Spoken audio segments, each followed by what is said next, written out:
कल्पना कीजिए कि आपको अंतरिक्ष में हफ्ते भर के लिए भेजा जाए और आपको शून्य गुरुत्वाकर्षण में 9 महीने तक रुकना पड़ जाए। जब इस कल्पना से ही सिहरन पैदा हो तो सुनीता विलियम्स और बुच विल्मोर का क्या हुआ होगा। नासा के दोनों अंतरिक्ष यात्री बोइंग स्टार लाइनर में तकनीकी खराबी की वजह से अंतर्राष्ट्रीय अंतरिक्ष स्टेशन में फंस गए। नासा और स्पेस एक्स ने शनिवार को विलियम्स और विल्मोर को धरती पर वापस लाने की कवायद शुरू की। दुनिया भर में इस पहल का स्वागत किया गया है, लेकिन ये जानना जरूरी है कि धरती के गुरुत्वाकर्षण में लौटने पर दोनों अंतरिक्ष यात्रियों को किन परेशानियों का सामना करना पड़ेगा। अंतरिक्ष में महीनों बिताने से दोनों की मांसपेशियां कमजोर होंगी और हड्डियों का घनत्व कम होगा। इसका असर दिल पर भी पड़ता है, लिहाजा उनके शरीर को धरती के वातावरण के प्रति अनुकूल करना होगा। First of all, staying in space itself is not easy. Imagine if you have a 1,000 square feet or 2,000 square feet house in which you are locked up for 9 months with 3 or 4 people. So emotionally, it is very draining. Secondly, everybody has their own personalities and characteristics, and these are not family. They are in some sense strangers. So emotionally, it is very taxing. Physically, it is taxing because a lot of work has to be done. Third, taxing comes from the fact that you are in zero gravity.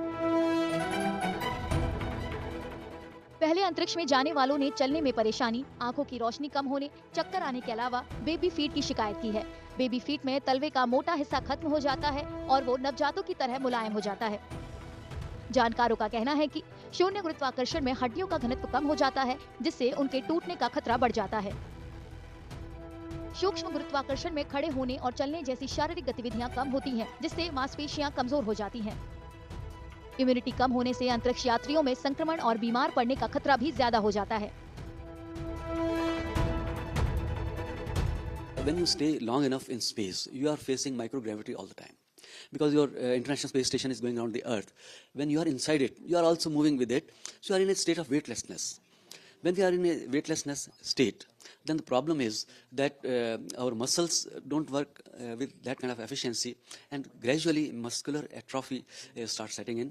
Bone density is getting lost, because when we are walking on the earth, we are working on the earth, our body is all the time working against gravity, so there is sufficient strength in our system, and therefore we can sustain ourselves for whatever length of time in life we get. इसके अलावा अंतरिक्ष से धरती के वातावरण में आने पर इंसानों के तंत्रिका तंत्र को भी जरूरी संयोजन करना पड़ता है। मौसम अनुकूल रहा तो विलियम्स और विल्मोर को लेकर स्पेस एक्स कैप्सूल बुधवार को धरती पर लौट सकता है। इसके फ्लोरिडा के तट पर पानी में उतरने के साथ अंतरिक्ष यात्रियों के धरती पर लौटने का 9 महीने का इंतजार खत्म हो जाएगा।